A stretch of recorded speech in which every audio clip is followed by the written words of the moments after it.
Well, welcome back to the channel and thank you for tuning in. So today we got a couple of things that we want to accomplish. We have some trim work that we need to finish out inside the cabin as well as across the back here on the galley. Then we're going to talk a little bit about the Filon that we'll be installing on the top of our teardrop.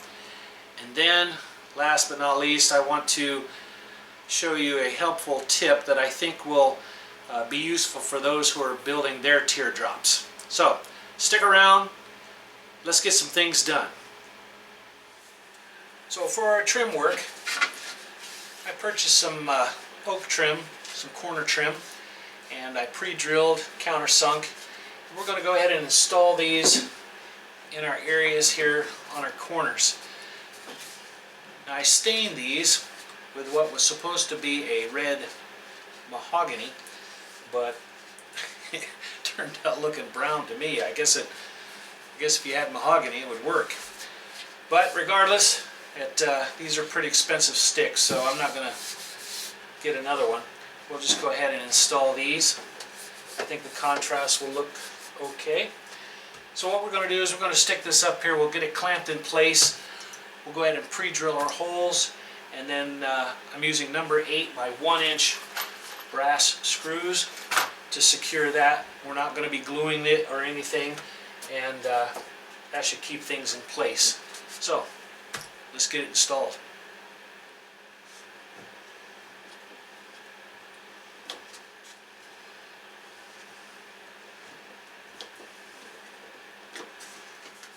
I'll be using my self-centering bit to help guide that in.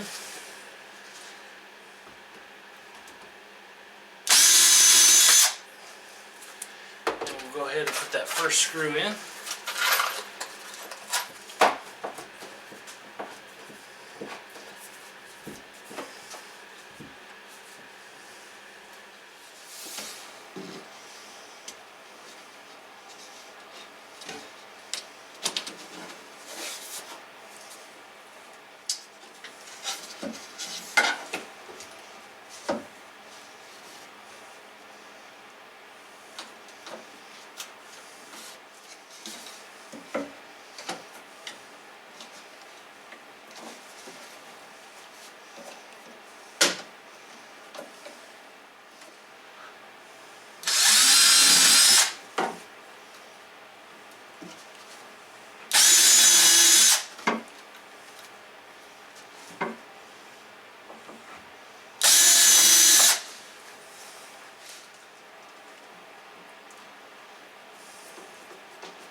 So for this bottom section, I'm going to go ahead and install a rail here just like we did on the front and back.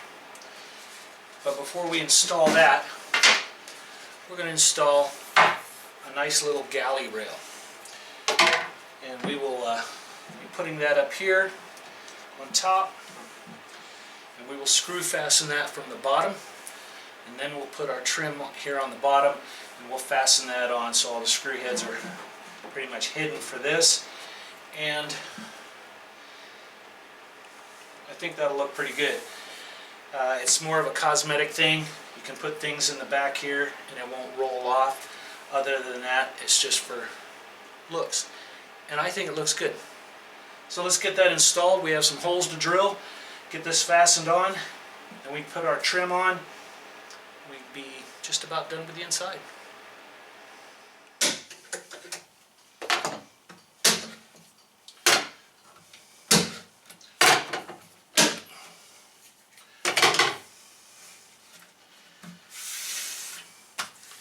There. I think that looks pretty good.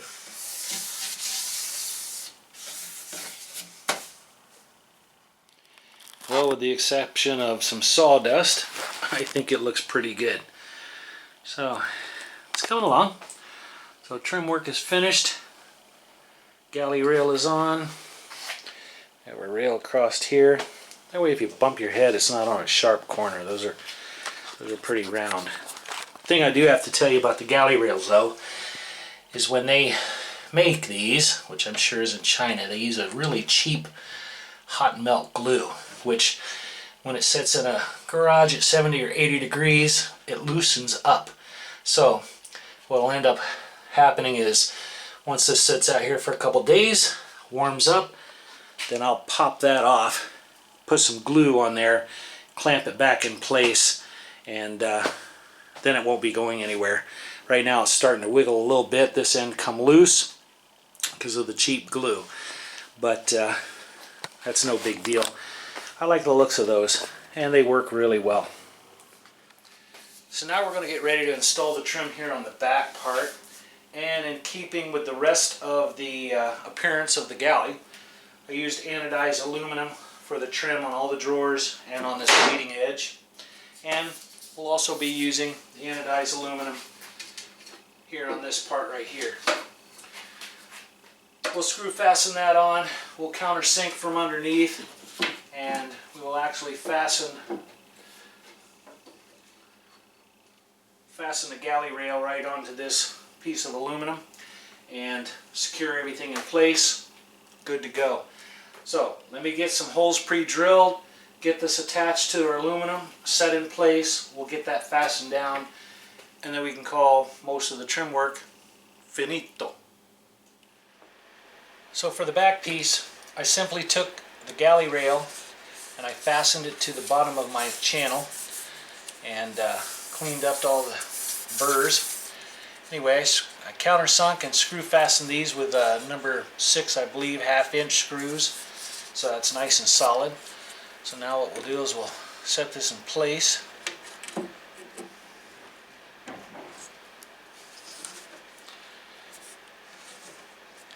And we'll screw it on.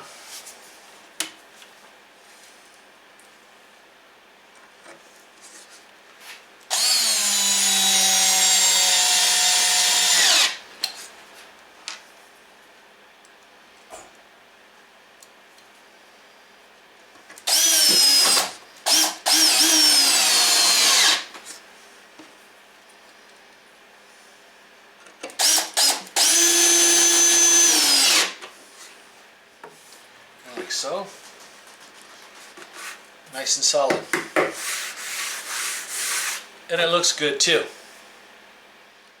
Okay, so that's pretty much it for the trim. We have the trim for the interior finished, and we have the trim for the galley here, I believe, finished. So let's talk about some Filon. So last weekend I loaded up in the pickup, head over to Milwaukee, Oregon, just outside of Portland, and stopped at RV, or Affordable RVing, which is a surplus store for RV stuff. Anyway, pretty cool store. They have just about everything you could ask for to build your own trailer. And I think they actually build trailers there too, and you can rent them. But why do that when you can build your own? So anyway, I called ahead, ordered my Filon and the glue for the Filon. And this time I got the red pigmented Filon, so it's got some color, so as I spray it on I can see it going on the Filon and on the cabin itself. So looking forward to getting that installed. I'm just looking for a couple of good days. Man, throughout the week we're looking at almost 60-degree weather, and then as soon as the weekend comes, it's calling for snow in the 30s. So it might be another couple weeks before I can open up the garage door and be able to install the Filon on that. But let me give you a shot of the Filon that I have, and then we'll get on to the project. So the Filon I ordered in a 15-foot length, and it is 8 feet wide, or actually it's more like 101 inches wide. And this thing goes all the way to the freaking ceiling. Man. So what I need to do is I wrapped this in cellophane, so when I brought it back across the mountain, because it was pretty snowy and wet and everything, I covered it up. So what we're going to have to do is pop all this plastic off, we'll put a couple of straps around it, remove the tape, let it unwind a little bit, because I'm not sure if you can see that, but it's not very even. So if I cut this in half right now, it's not going to be even halves. So I want to make sure that I get this pressed down and make sure the ends are even. We'll measure up in the middle somewhere, and we will cut this in half, and then we can lay it across the top of our teardrop, and then we can cut it for length across here. So that'll be for another day. Anyway, I do have the Filon, and a lot of it. I have enough here for 2 teardrops actually. And I have the glue. So when we get ready to install that, that'll be quite the project. Now, on to our demo. So for this demo, I created a little mock-up here. So this represents the outside wall of your trailer. We have our spars that we locate across the top, and you've already bent your ceiling on the inside. Now we want to create the spacers that go in between our spars. Now when I created my spacers, I used the template that I had left over when I cut off the notch, and it fit perfectly along the inside of the trailer on top of the ceiling. And I laid the spars up there, marked it, cut my spacers, and they fit pretty much perfect. But let's say you don't have that template. You didn't cut the notch, you didn't save the template, you used it for something else. Or your design or your build is much different than mine. Either way, you have the spars and you have the ceiling on the inside, and now you want to put the spacers. All too often what I see builders doing is they'll cut blocks, and they place their blocks like this for their spacers. The problem with that is you have a gap across the top of these. Now while these work, they serve their purpose, it's more desirable to have a nice flat surface and as wide as you can, so when you put your roof on, that you have as much contact as possible. So we don't want to use blocks like these. We want to get a nice shape in here, wide as you want, and fit really nice, so when you put your roof on, you have a nice surface to make contact to and fasten to. What will happen when you have something like this, and if you have a thin ceiling or a roof, when you go to fasten down, you'll get some undesirable effects as far as waving, because this is now lower than your wall itself. So what are we going to do? We're going to make spacers that fit really nice. So for this, you're going to use whatever material it is that you're going to make your spacer out of. And for our demo here, we're just going to, I got a piece of scrap of 1/2-inch plywood, and that's what we're going to use to make our spacer. Obviously it's too wide to fit down in here, and try to get the angles and everything. So we have our block, and then next you're going to make a little block something like this, and you're going to create a notch that has a 90-degree cut in it, and at least taller than your outside wall. And this is what we're going to use to mark and make our spacer. I'll show you how we do that. So the first thing you're going to do is you're going to take your material that you're going to make your spacers out of, set it on your outside wall, just like so. And I've got this center edge here just about 1/8 of an inch taller than my wall.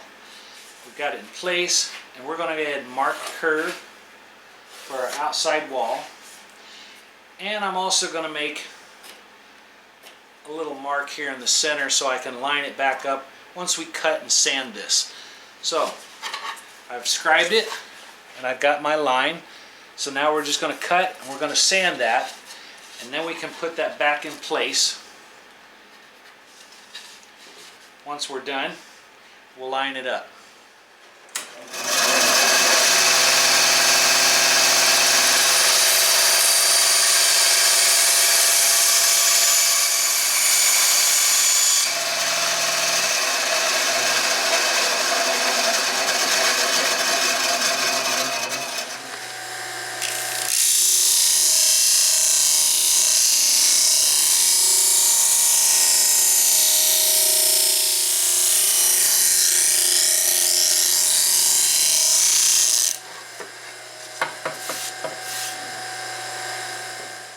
Now because we have our mark here, we're just going to pencil where the center is, just as close as we get it.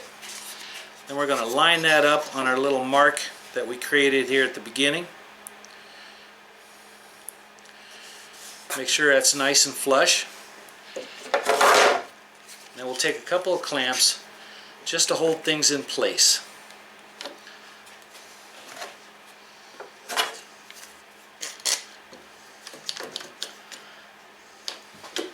Just like that.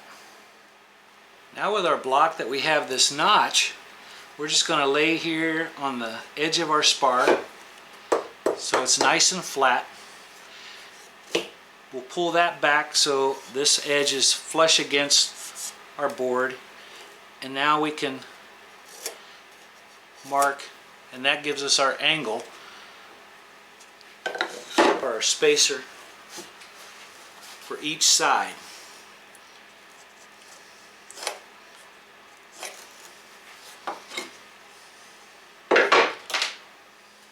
Now it's not just a matter of cutting that and then offsetting it by the 1.5 inch thickness of our spar and cutting our piece of wood, because the inside curve of our ceiling doesn't quite follow the outside curve. That's just because of the way the plywood bends sometimes. So to demonstrate that, I've set my dividers at 1.5 inches, which is the thickness of our spars here. And if I draw a line,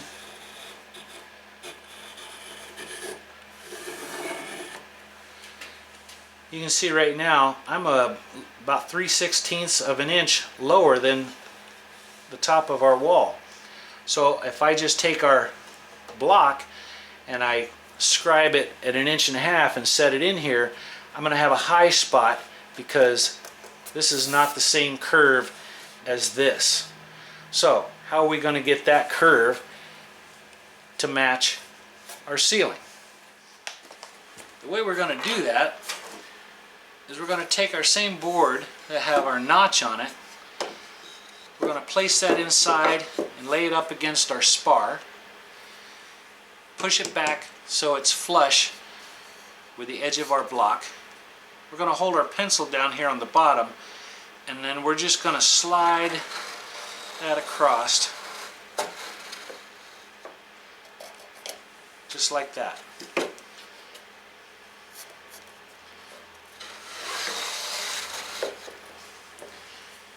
Now we have a shape for our spacer.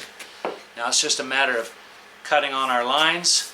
We'll get things sanded smooth, and with any luck it sits down there nice and neat. Let's give it a try.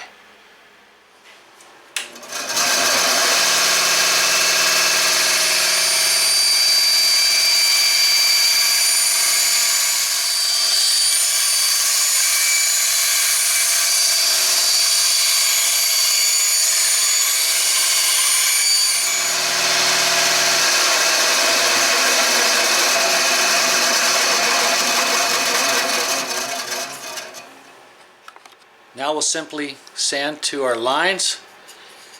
I've cut that right on the line, just a little bit close. And we'll see if that fits.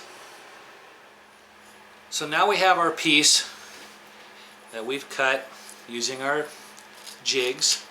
I've sanded to the lines here on the side, and I sanded to the line on the top. I did not sand the bottom.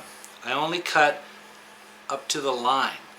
So with any luck, if we set that in there, we should have a nice fit. It's nice and flush across the top, and it's nice and flush across the bottom, and it sits nice and flush across the edge of our spars. And that's how you make the spacers in between all of your spars. It's a little extra work, but I think it's worth it. One, it provides a wider surface here, so when I put my ceiling on, my roof on, I have more contact for the adhesive, and when I fasten it down, I don't have the undesirable effects of any waving from distorted blocks. So just as a recap, when you're making your spacers or your blocks in between your spars, you're going to have your material, you're going to set on the outside and get your curve from the outside wall first, put it back in place, clamp it if you need to. Then you're going to take your block. Now for my block, the space in between is about 1 1/4 inches, and it's about 1 3/4 inches high. That'll give me the clearance that I need, so when I set it over here, I'm not resting on top of the wall itself. I'm able to move it back and forth. Your block is on here. You take your template, put it up against the spar, push it against the block, mark your sides, and that gives you your angle. And then you can lay your pencil on the back side here and just follow the contour of the roof. And that will give you the shape for your block. And it's not, I mean, it's 1.5 inches on the ends, but it's a little bit wider here in the center. So, with that, now I've got a nice place that I can make contact down here, up against the wall itself, and against my spars if I want to put a pocket hole and put some screws into the spars, which gives a lot of added strength. So I really hope that you found that demo a little bit useful, that you'll be able to use that when you're building your teardrop. It's going to make it look a lot nicer. It'll look like you're a professional, you know, which you are because you're building your own teardrop. So we got a little bit done today. We've got the trim work done, and talked about the Filon, which hopefully if the weather turns nice, we can get outside and get this stuff cut, get this laid on. And also showed you a little tech tip here on how to create those little spacers in between your spars, and it works. Okay, so that's the cool part, and it's going to look nice. So one more little walk around before we call this video a wrap.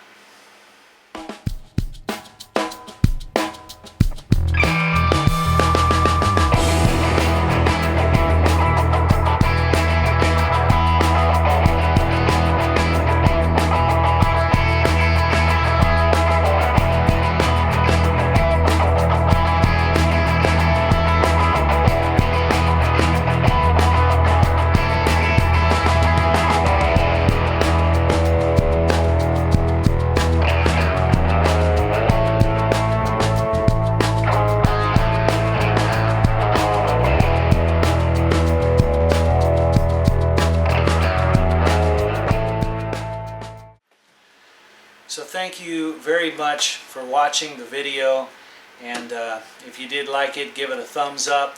Don't forget to subscribe to the channel and hit that little bell notification so when a new video is uploaded, it'll let you know, hey, when it's time to watch another one.